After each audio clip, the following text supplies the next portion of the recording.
अब आप सुने माँ तुलसी की कथा। भगवान विष्णु ने जब श्री कृष्ण रूप में अवतार लिया तब रुक्मिणी और सत्यभावना उनकी पटरानी हुई। सत्यभावना पूर्व जन्म में एक ब्राह्मण की पुत्री थी। युवावस्था में ही एक दिन उनके पति और पिता को एक राक्षस ने मार दिया। कुछ दिनों तक ब्राह्मण की पुत्री रोती रही। इसके बाद उसने सवाए को विष्णु भगवान की भक्ति में संपीड़ित कर दिया। वो सभी एकादशी का व्रत रखती और कार्तिक मास में नियम पूर्वक सूर्योदय से पूर्व स्नान करके भगवान विष्णु और तुलसी की पूजा करती थी। बुढ़ापा आने पर एक दिन जब ब्राह्मण की पुत्री कार्तिक स्नान के लिए गंगा में डुबकी लगाई तब बुखार से कांपने लगी और गंगा तट पर उसकी मृत्यु हो गई। उसी समय विष्णु लोक से एक विमान आया और ब्राह्मण की पुत्री का दिव्या शरीर विमान में बैठाकर विष्णु लोक पहुंचाया गया। जब भगवान विष्णु ने कृष्ण अवतार लिया तब ब्राह्मण की पुत्री ने सत्यभावना के रूप में जन्म लिया। कार्तिक मास में दीपदान करने के कारण सत्यभावना को सुख और संपत्ति प्राप्ति हुई।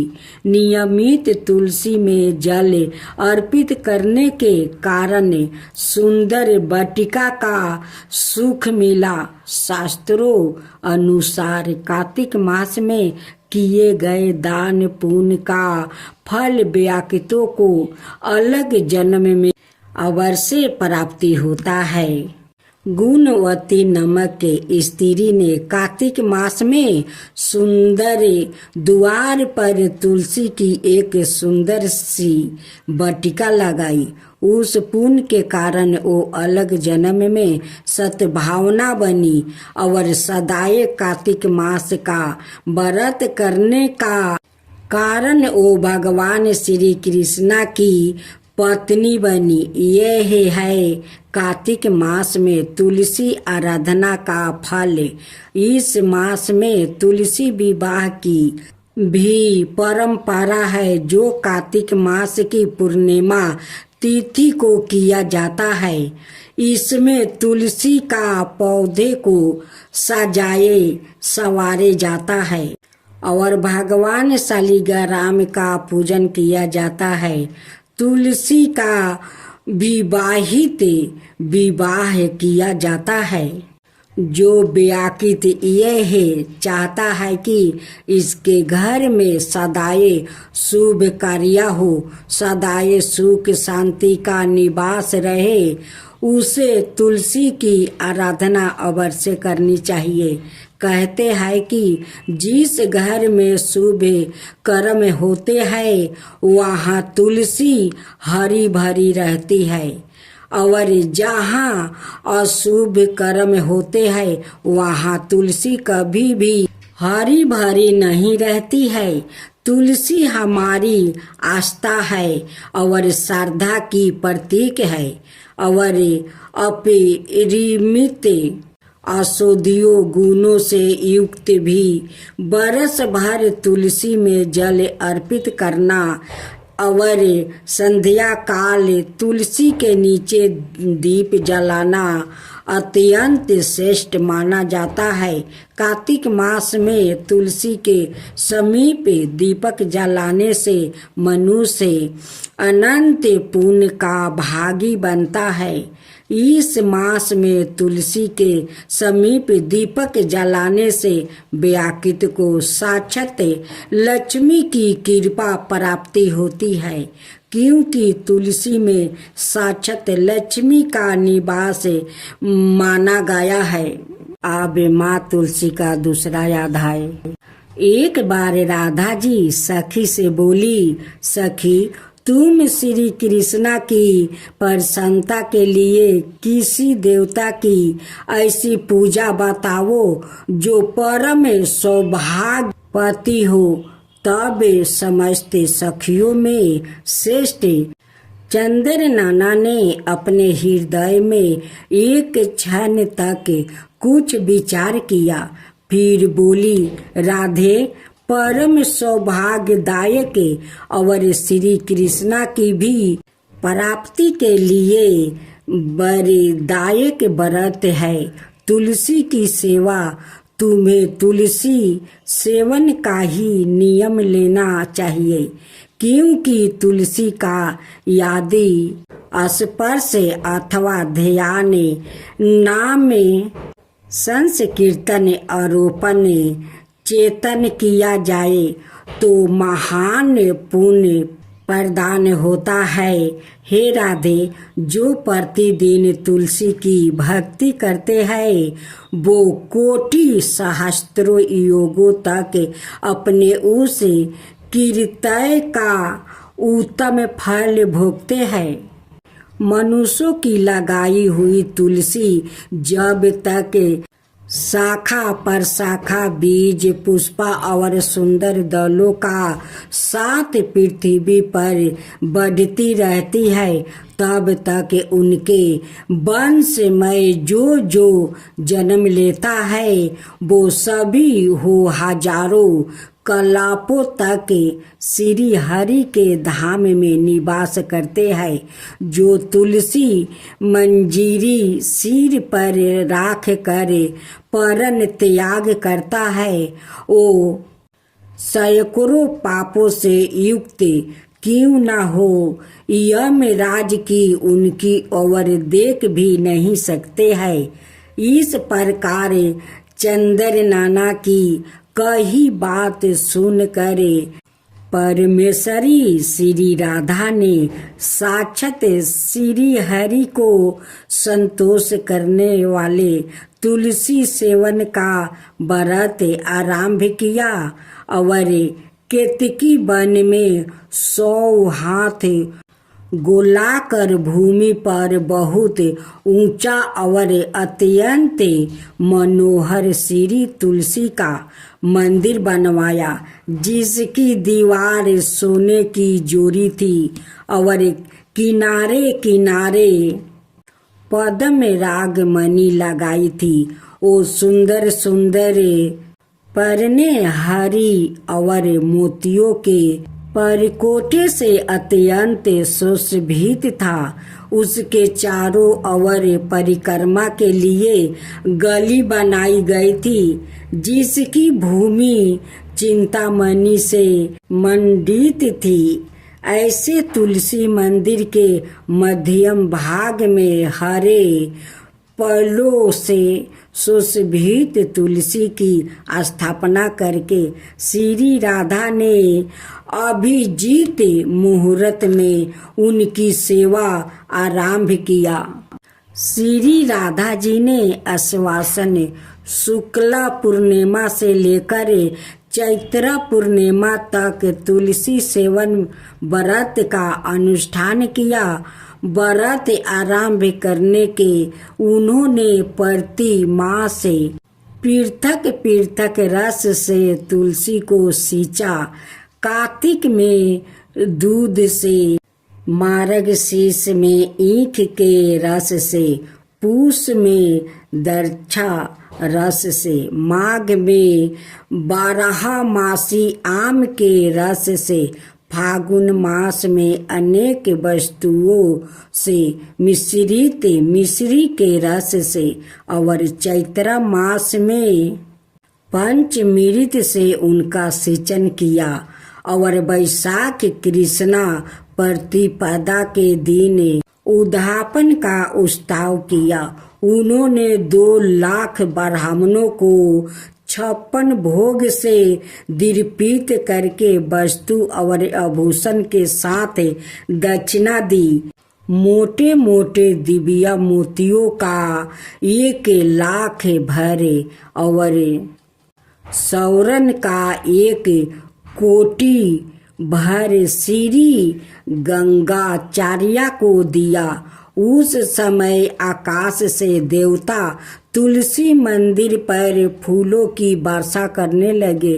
उसी समय सौरन सिंहासन पर विराजमान हरि प्रिया तुलसी देवी प्रकट हुई। उसके 4 भुजाएं थी, कमल दल के समान विशाल नेत्र थे। 16 बरस की सी अवस्था और स्वयं कांति थी। मस्तक पर हेमाय किरीट प्रकाशित था और कानों में कंचनमय कुंडल झलमला रहे थे। गरुड़ से उतर कर तुलसी देवी ने रंग वाली जैसी श्री राधा जी को अपनी भुजाओं से अंक में भर लिया और उनके मुख चंदर का चुंबन किया। तुलसी बोली, कालावती राधा, मैं तुम्हारी भक्ति से प्रसन्न हूँ। यहाँ इंद्रिया मन विरिधि और चिंत द्वार जो मनोरथ तुमने किया है वो सब तुम्हारे सम्मुख सफल हो गया है। इस प्रकार हरि प्रिया तुलसी को प्रणाम करके वृष भानु नंदिनी राधा ने उससे कहा, देवी, गोविंद का उगल चरणों में मेरी आहुति की भक्ति बनी रहे। तब तथास्तु कहकर हरि प्रिया अंतर्ध्यान हो गई। इस प्रकार पृथ्वी पर जो मनुष्य श्री राधिका का इस विचित्र उपाख्यान को सुनता है वो भगवान को पाकर कृतायत हो जाता है। अब माँ तुलसी का तीसरा अध्याय। कार्तिक महीने में एक बुढ़िया माई तुलसी जी को सिंचती और कहती कि हे तुलसी माता, सत्य की दाता, मैं बिलरा सिंचू तेरा, तू करे निस्तार मेरा। तुलसा माता अडूबा दे, लडूबा दे, पीतम्बर की धोती दे, मीठा मीठा घास दे, बैकुंठ में बास दे, चटक की चाल दे, मटक की मौत दे, चंदन का काठ दे, रानी सा राज दे, दाल भात का भोजन दे, 11 की मौत दे, कृष्णा जी का कंधा दे। तब तुलसी माता यह सुनकर सूखने लगी तो भगवान ने पूछा कि हे तुलसी, तुम क्यों सूख रही हो? तुलसी माता ने कहा कि एक बुढ़िया रोज आती है और यही बात कह जाती है, मैं सब बात तो पूरा कर दूंगी, लेकिन आपका कंधा कहाँ से दूंगी? तो भगवान बोले, जब वो मरेगी तो मैं अपने आप कंधा दे दूंगा। जब बुढ़िया माई मर गई तब लोग आ गया और माई को ले जाने लगे तो वो किसी से ना उठी। तब भगवान एक 12 बरस के बालक का रूप धारण करके आए। बालक ने कहा, मैं बुढ़िया के कान में एक बात कहूँगा। सबने कहा, तू भी अपने मन की कर ले बेटा। बालक बुढ़िया के पास गया और कान में कहा, बुढ़िया माई मन ही मन निकल ले, तू बिलरा सींच मेरा, मैं करूं निस्तार तेरा।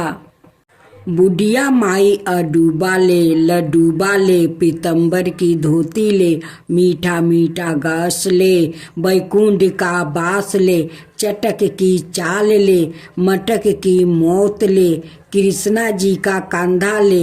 यह सुनकर बुढ़िया माई हल्की हो गई।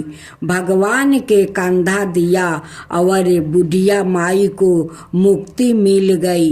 हे तुलसी माता, जैसे बुढ़िया माई को मुक्ति दी वैसे ही सबको देना। अब चौथा अध्याय। एक बूढ़ा ब्राह्मण था। वो रोज पीपल को जल से सींचता था। पीपल में से रोज एक लड़की निकलती है और कहती है, पिताजी मैं आपका जाऊंगी। यह सुनते सुनते बूढ़ा दिन पर दिन कमजोर होने लगा। तो बुढ़िया ने पूछा कि क्या बात है? बूढ़ा बोला कि पीपल से एक लड़की निकलती है और कहती है कि वो भी मेरे साथ चलेगी। बुढ़िया बोली कि कल ले आना। उस लड़की को जहाँ 6 लड़कियाँ पहले से ही हमारे घर में है, वहाँ 7वीं लड़की और सही है। अगले दिन बूढ़ा उस लड़की को घर ले आया। घर आने के बाद बूढ़ा आटा मांगने गया तो उसे पहले दिनों की अपेक्षा आज ज्यादा आटा मिला था। जब बुढ़िया वहाँ आटा सानने लगी तो लड़की ने कहा कि लाओ मैं सान देती हूँ। जब आटा सानने बैठी तो परात भर गया। उसके बाद माँ खाना बनाने जाने लगी तो लड़की बोली कि आज रसोई में मैं जाऊंगी। तो बुढ़िया बोली कि ना, तेरे हाथ जल जाएंगे। लेकिन लड़की नहीं मानी और वो रसोई में खाना बनाने गई तो उसने तरह तरह के 36 व्यंजन बना डाली और आज भी भर पेट खाना खाया। इससे पहले वो आधा पेट भूखा ही रहते थे। रात हुई तो बुढ़िया का भाई आया और कहने लगा कि दादी मैं तो खाना खाऊंगा। बुढ़िया परेशान हो गई कि अब खाना कहाँ से लाऊंगी। लड़की ने पूछा कि माँ क्या बात है? उसने कहा कि तेरा मामा आया है और रोटी खाएगा, लेकिन रोटी तो सबने खा लिया है, अब उसके लिए कहाँ से लाऊंगी। लड़की बोली कि मैं बना दूंगी और वो रसोई में गई और मामा के लिए 36 व्यंजन बना दिया। मामा ने भर पेट खाया और कहा भी कि ऐसा खाना इससे पहले उसने कभी नहीं खाया था। बुढ़िया ने कहा कि भाई तेरी पौनी भाजी है, उसी ने बनाया है। शाम हुई तो लड़की बोली कि माँ चौका लगा के चौके का दिया जला देना, कोठे में मैं सोऊंगी। बुढ़िया बोली कि ना बेटी तू डर जाएगी। लेकिन वो बोली कि ना, मैं ना डरूंगी, मैं अंदर कोठे में ही सोऊंगी। चाहे कोठे में ही जाकर सो गई। आधी रात को लड़की उठी और चारों ओर आँख फाड़ी तो धन ही धन हो गया। वहाँ बाहर जाने लगी तो एक बूढ़ा ब्राह्मण सो रहा था। उसने देखा तो कहा कि बेटी तू कहाँ चली? लड़की बोली कि मैं तो दलिद्रता दूर करने आई थी, अगर तुम्हें दूर करवानी है तो करवा लो। उसने बूढ़े के घर में भी आँख से देखा तो चारों ओर धन ही धन हो गया। सुबह सवेरे सब उठे तो लड़की को ना पाकर उसे ढूंढने लगे कि पवानी बेटी कहाँ चली गई। बूढ़ा ब्राह्मण बोला कि वो तो लक्ष्मी माता थी जो तुम्हारे साथ मेरी दलिद्रता भी दूर कर गई। हे लक्ष्मी माता, जैसे आपने उनकी दलिद्रता दूर की वैसे ही सबकी करना।